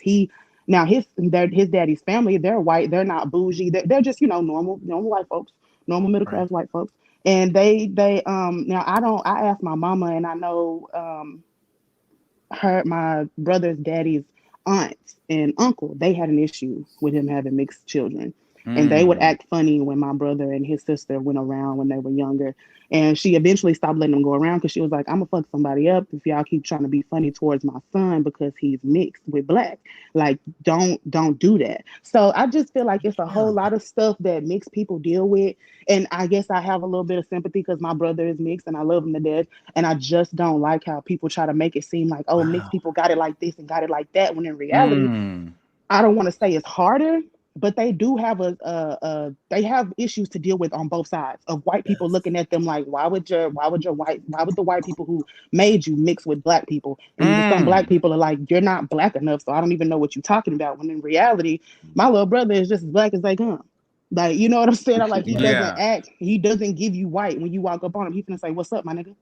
Like, so it's just, you have to, I just feel like it's like I said, I have a little bias because I love my brother. And I just feel like people need to see that, like, black people can really be hurtful. Like, they really don't understand. It's like some things are jokes, but like my brother, I could say that he take it like a champ, but he tells me things. He like, says, I don't know, like niggas just really be out here like, oh, you light skin, you this and that. I feel like I gotta be more black. I gotta be more black in order for people to see me as black. I gotta say nigga more, or I just gotta do what I gotta do to be more black. And I always tell them, like, you ain't gotta be more black. You as black as they come. You grew up with a black poor family, nigga. Like we all, we as black as it gets. So I don't even want you to worry about that. And I always have to reassure him. But that's really what I came to say. Like, I just feel like people should black people should try to look outside themselves more. And I feel like if my little brother turned out to be gay, it would have been way harder because my whole family lives by, if you're gay, I'm going to beat it out of you. My family lives by that. We don't actually, that I know of, that's what I'm going to say, that I know of, I don't know that we have any gay black men in our family that I know of because they might not want to come out. Yeah, it doesn't make sense. That's heavy. Right. I don't know. It's my family's very homophobic. Heavy. My family has very homophobic tendencies. My brother himself, he don't care. He like, you gonna do what you do. He's friends with gay dudes. He doesn't care. Like he keep it moving. I have gay friends and they chill and we all smoke and do everything together. So I just feel like people should take a step back, look at it, look at mixed people. If you want to look at mixed people as mixed, look at them like that. If you want to look at them as black, look at them like that. And I can also see why some people look at white people as white, the ones that grew up with their white side, because that's what they exude, if that makes sense. Mixed people, I feel like it really depends on what side they grew up with. What they exude is what you're going to feel from them. I think so. Honestly, I feel like when it comes to like the mixed experience, people just really they forget that there really is a feeling that comes with that. A lot of people will be like, oh, you're mixed, you have privileges. Oh, you're mixed, you have, yes, there are privileges, but you got to understand like the backlash that comes with that, because a lot of people that come with that attack, because there are some people that will say it and they say it and that's true, but then some people say it with a tone that's attacking, and it's like you're getting something out of being mixed, but it's like, do you not understand that you, along with other people that come with that attacking type of tone, are the reason why a lot of mixed people feel uncomfortable, because they feel like we automatically have privileges. And by saying that and exuding that, you are actually like performing some sort of prejudice against us in a sense. People can't choose what they are, you know, and that's something that I feel like is something that people need to remember. Like, we don't get to choose what we are. And the jokes, you know, like as far as the jokes and things like that goes, like there are jokes that people on my mom's side of the family make about some of our family members that actually do look more Hispanic / white, you know, lighter than some of the other people. And it's like, yeah, you know, those are jokes, but at the same time, we got to be careful. And I've told, you know, different people in my family about that, because it's like, just like we can make fun of people for being darker, making fun of people for being lighter, you know, that does put something in their head, you know, because they want to fit into the Black culture also. They just represent or seem to look like they are whiter, and they do have privileges. And I feel like when we're mindful of that and we're mindful of the prejudice that comes with that, I think that will help on both ends. Yes. That's interesting. I feel like I haven't experienced much of the... I've experienced more privileges from being biracial than anything. I will say that for sure. That's my experience. It's always been get closer to whiteness, if anything. Because I think it depends on who you're hanging around. You know, like Shadaria said, or with her brother, I think he's a heterosexual. Well, no, not I think he's a heterosexual man. So he's around other probably heterosexual Black men, and they're probably like darker skinned. So I get that. But I don't know if it's like my location, just the people and circles and schools I've been in, where it's more of like people. I've experienced more privileges than anything with being biracial. maybe so, because the area that I live in is Texas, and this is primarily Republican. You know what I'm saying? So like, regardless of how much you know, progression that I do see and how optimistic I am, like, you know, along with past experiences that I've had and then just current experiences, there is a stigma there. There is, like, you can see that within the community that I live in, and also in Texas, you know, because it's primarily run by the majority. Yes. It might be because I'm from South Florida, like everyone's, you know, kind of something. So I don't know. Like when I went to California, I was free. You know what I'm saying? I was like, oh my God, like everybody is so, like, there's a melting pot. You know what I'm saying? Yes, most definitely. One thing I would want to say though, less interesting. You know, one thing I appreciate about everybody up here though, I don't know if I'm still grinning. Oh, she got off. Okay. I appreciate this about you guys, because we get into these conversations, all you guys open up and keep it real about, you know, the biases, the privileges that you receive, you know, the fuck shit that we do.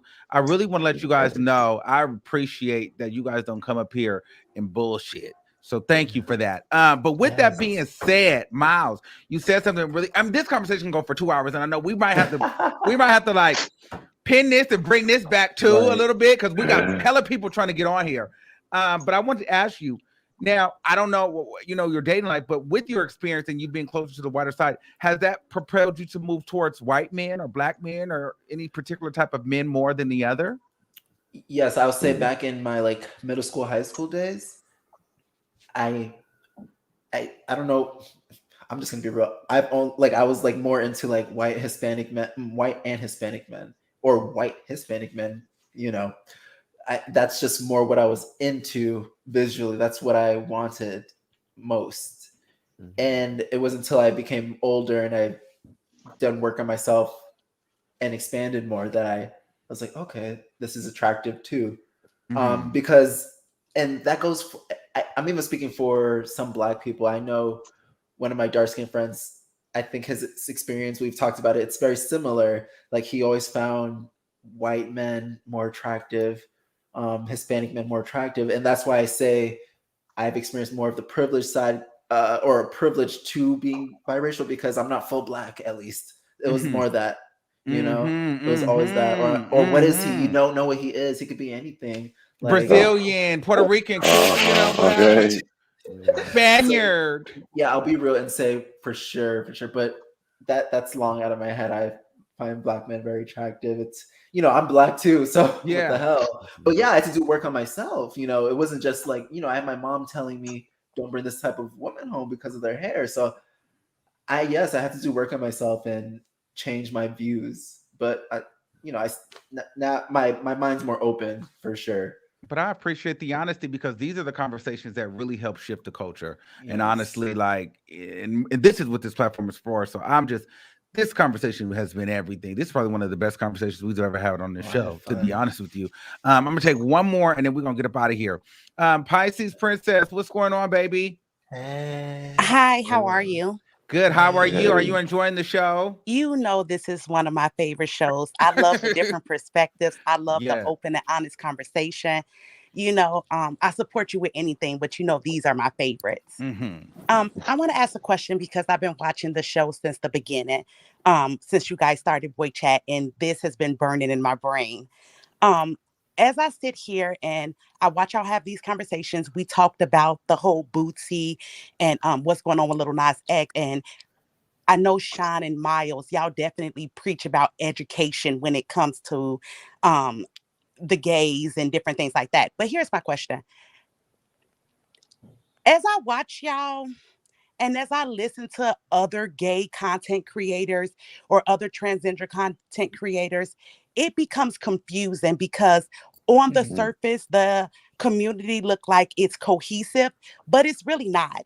The Black gays have ideas and ideology sometimes that I know has spilled over from being raised with some homophobic Black people, because sometimes y'all say things out loud and it makes me cringe and it don't go along with the agenda of what you're supposed to think about the community.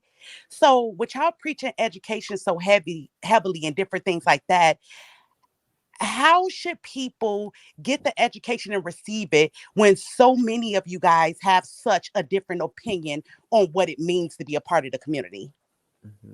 I think people got to start understanding, like, and the gay community, I think, has to start understanding, and a lot of all communities have to start understanding, is we're all our own people with our own separate things inside of us. You know, we're not the LGBT, we're not vegan, we're not just Black, but you know, we're human beings. So I agree with you. It's not cohesive. And when people start understanding that it's not cohesive, it's not one way, it's not one size fits all, then people can start maybe letting go of trying to fit into an LGBT community, you know, after we polarize everything enough and then bring it back to the middle. People will see like, okay, I'm just a person and I'm attracted to this, or I like to be like this. I don't know. It's a lot of foolishness. I feel like it's not cohesive. So I completely see what you're saying. I think people just got to let go. In my opinion, the community, it's helpful. It's polarizing people, making people's minds open to things. But I think eventually it's going to get played out with all the labeling and categorizing of all things. I think we got to be more. But I think we got to be more clear on what we're talking. What are we talking about? She's saying like how is she supposed to understand one ideology when everybody's so different? But I don't think there really is one ideology because everybody is so different. I need an example. Like, how do you educate? How do you educate when we don't all agree on the same things, like Flame Monroe and T.S. Madison? Exactly. When that's right, because we're all separate people. And we're different.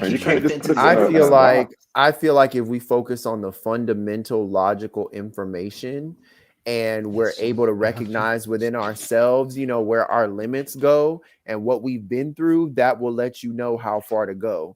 You know, so when you look at certain people, you will notice that they grew up in an environment where things were not safe for them, or they went through kind of like what I was saying. Okay, I went through bullying, you know, from Black people. So if I was to get on here and talk about like the experience and then mix in something that has something to do with discrimination against Black people, I just told you that I went through an experience like that. So you're going to look at me and be like, okay, I know Sean has went through this experience, so it might be a little skewed because of his experience. So I think that just taking the cold hard facts and then using that as a basis and talking to the person and trying to gain an understanding is a lot better than assuming that each person's perspective is general to a population. Because kind of like what Miles was saying, like everybody has their own experiences, their own ideologies, and then they tweak it based off of what they have physically experienced, you know? Yes. Well, and I don't think there's I don't know if there's an answer we can give her, because I think it's different. It's different. It's applicable to different people depending on who you're respectful though. Be as respectful as you can. The only thing you can control is within you. You know, like, so if someone's like, oh, I'm non-binary, what you mean? You better call me they. And there's like, oh, well, I'm them or they, and it gets confusing or weird. I don't know. Just learn You shouldn't pronouns. Learn shouldn't pronouns, try to ask them about their understand. experiences. And I don't think, like what you were saying, Jalon, you shouldn't try to learn their experience or try to understand it, but just allow them to share it with you, you know? Yeah, I'm not a science project. You don't gotta, you know what I'm saying? Right. Like, you don't gotta understand it and get to the bottom. But just, you know what I'm saying? Be respectful of what I say.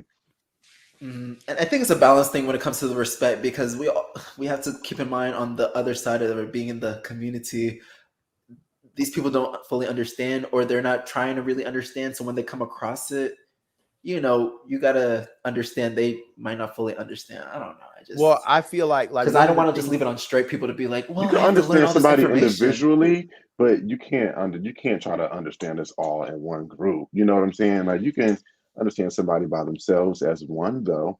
But as a whole, everybody's completely different. That's just the thing about our community. And I think with gay men, it's not that much to understand. We like men, and it is what it is. Like, just be respectful of that. Like, I don't like. It's not that. Well, it's not that that's the easy confusing to one. me. I feel like a lot of times there are, more specifically, I do feel like Black women, they underestimate the connection between gay men and Black women in a lot of the struggles that they have in terms of men. And I feel like when you overlook that, you start to miss that there are a lot of connections between that. Like, you know, regardless of, you know, being gay or being straight, like if we're all looking for a man, we're going to deal with masculine struggle. Like, yeah, like we're all going to deal with that. Baby. So we can relate at least on that. You know what I'm saying? We can relate at least on that. And I feel like sometimes women will overlook that because it's like, oh, they're gay, they don't understand. But no, we're all dating guys. So there are fundamental things that guys do that we can all relate to, just like that Summer Walker album. We can all relate to that. You know what I'm saying? Because we've all dealt with a guy. So it has a lot to do with that. Like, understand at the end of the day, we do have a commonality. Don't overlook that because of the little nuances that we all have, you know, our individualities and stuff. Yeah, there you go. That's what was that clear enough? Because for jogging our minds. Because I still didn't know what I needed an example. Okay, perfect. You didn't think I it was see a good that. question. I'm watching your face the whole time, Armand, while I'm talking. So I'm like, let's be clear. Okay, so it be the double standard of stuff like this that I can see. So wait, before I start, you know, I watch Armand and other gay content creators. I am very open-minded, and I can get people point of view instantly because I can understand and put myself in anybody's shoes. But it be the double standard of stuff like exactly what Mal said. We should respect transgender as women. They are women. And then we have TS or Flame, which is it within their right, talking about their penis. That's one end. And then on the second end, we have, you know, I've watched you guys and I have you guys talking about how, you know, men can be fluid. It's allowed. It's okay. Then I see Armand make videos like, why you got your butt out if you don't want men looking? You're gay. So it be confusing, like, not for me because I understand it, but I can understand when I'm in these debates with other people and they say certain stereotypical gay things that sometimes, especially Black gays, uplift and say. I can understand why they're confused. Well, hold on. Let me say this. Only thing when it comes to men having their butt out is it's not that they're gay. It's that I'm looking. So don't feel any kind of way that my gay ass is looking at your cheeks because it's sitting right. So that be the issue. Don't have your cakes out like that and feel some type of way when me and my girlfriends is like, bitch, she got a fat ass. Because I'm looking at your ass, period. I'm looking. If you're a man and you cute and you got your pants and I walk past you, I'm getting a piece of your ass. No tea. No tea. Like, but don't feel any kind of way. Now, as far as the flame I wrote, you know, listen, women have penises. Females don't. Oh, yes. I'll just go there. That's just my point. That's my point on that. Women can have penises. Females don't. And I think a lot of people get hung up on woman versus female. There's only two species. There's male and there's female, but there could be different types of women. Like the English language only goes so far, so we got to use it the best we can, and that makes sense. And people don't want. They're like, "I'm a woman. I'm a woman." It's like, okay, we get what you're trying to say, and but so do you am get I. what we're trying to say? I mean, most people lie on a spectrum anyway. No one is 100% male. We all have masculine and feminine energy and qualities. And I'm glad that we're acknowledging those things. But I think for people that are used to things being either yes or no, black or white, it's hard for them to understand, because it's like, wait a minute. And it's like, no, we've always been like that. It's just that we're getting to a point where we're allowing ourselves to get to the place where we're able to be like on a spectrum versus being either or. Yes. Or wait, I got another one too. Or like this example. It's okay to be feminine. Yes, when you listen to a lot of the gay men speak, feminine and gay men can be looked at as a negative. Being a bottom is a negative. Very negative. So that's more of a if I want to fuck you or not. That's a different kind of. That's a whole like, are we interested? Like, you can be gay all day long. Those are our problems, I guess. Those are more like our problems. That's more of like, am I attracted to you in a way? Not like, are you socially accepted? No, it's more like, what I fuck. That's my point. When we preach education, can we see how if we're coming to gay men platform, that getting the education from you guys, it can be difficult because it's so different across the board, and a lot of the stereotypes that we believe sometimes they are perpetuated. Yeah, and I think here's how I'll say this. Well, I was gonna say, I think that the fact that we have 4 different co-hosts really makes up for that, because we don't always 100% agree on everything that we say, in our positions. And I feel like just being able to see different representations helps you to closely identify with one or the other 4. But at the same time, it's like we all have a commonality. Like, we're still here to be able to push the agenda of the gay man and the struggles and different things like that of somebody that's within the community. I don't think there's one direction to go. And that goes back to being able to open your mind to understand that we lie on a spectrum. Everybody lies on a spectrum. And let's just keep it all the way a buck. When we get into a space of content creation and public platforms and, likability and money, let's be very clear. Women are the most consumers of like internet and social media, specifically Black women. So if I'm a gay man and I'm trying to get my bag and I want some clout, and my majority of my women or my followers are women, I'm going to say what needs to be said so I can get those numbers. Okay. So a lot of these girls are saying what's going to keep you girls super chatting and what's going to keep you girls watching. Be very clear, because they get off the phone and read. Okay, but if it's going to keep those numbers growing, they're going to get up there and they're going to do a Flame Monroe. And that's where I live. If it feels like it's going to get them that interview, if it feels like it's going to put them in that position, they're going to sit there and they're going to tuck their tails and allow themselves to be disrespected, misgendered, and they will. It's easy to throw your own under the bus. Of course, they'll say, "Oh, I'm not like those gays over there," because majority of those women and those men are going to be like, "That's why I fuck with you. That's why I like you. Here's $100 super chat." Ain't nobody gonna drop no $100 super chat if a bunch of gay boys over here talking about the fine nigga that they had around the corner, bitch. And secretly they told him he need to go back to his baby mama. The girls don't want to hear the bitch. They're gonna be like, "Girl, I know them fucking faggots over there." They don't want to hear that. But you want to hear these gay men are doing too much. These gay men want to be women. These transgenders are men. Because that goes with the narrative that people already want to perpetuate. So if I got some nasty coon sissy up here talking like that, then you guys are not you specifically, but their channel and their platform is going to grow, especially if they're one of the girls that really can't sit with the boys chat. I'm not saying it is. I'm just saying, but if they're a gay boy that really don't get no play like that, really don't look like nothing, really ain't really hot like that in real life, they don't like the gays for their own reasons. So they'll be on some Big Frida shit versus Lil Nas X. Be very clear. So you got to take into consideration, who is the messenger? What does she look like?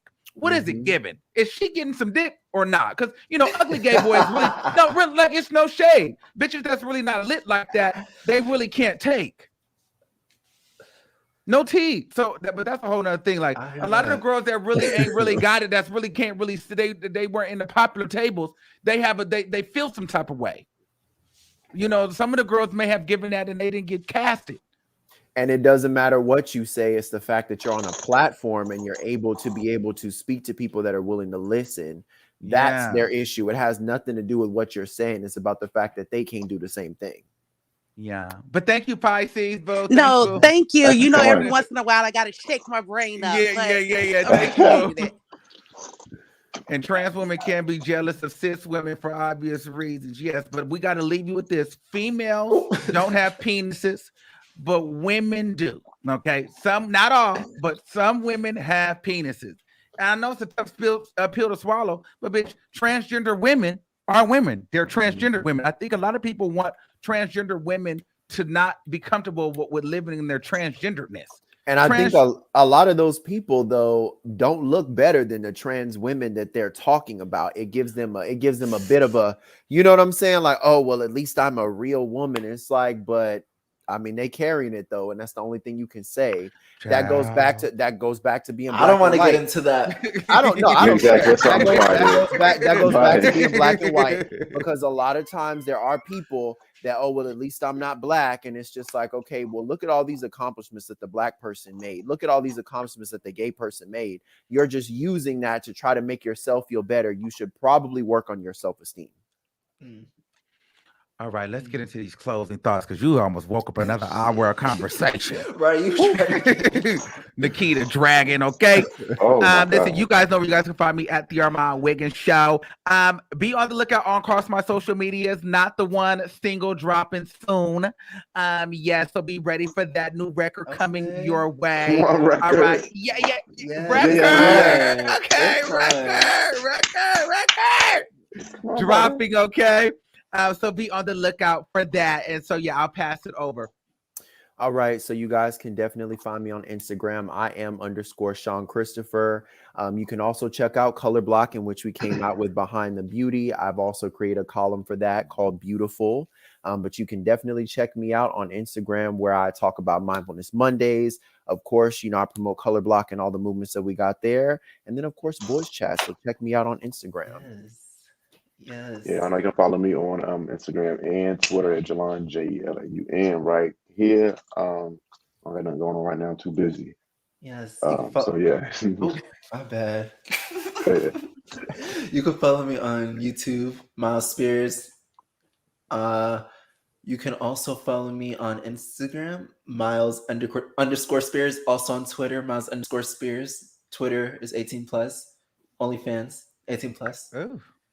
That's much love. All right. Y'all. And this has been a legendary show. We haven't had one of these lengthy shows in a while. Okay. But we made it. So love y'all. And until next time, I'll see you next week. We'll have 7 Deep in the building. Yes. Peace out. Talk to me.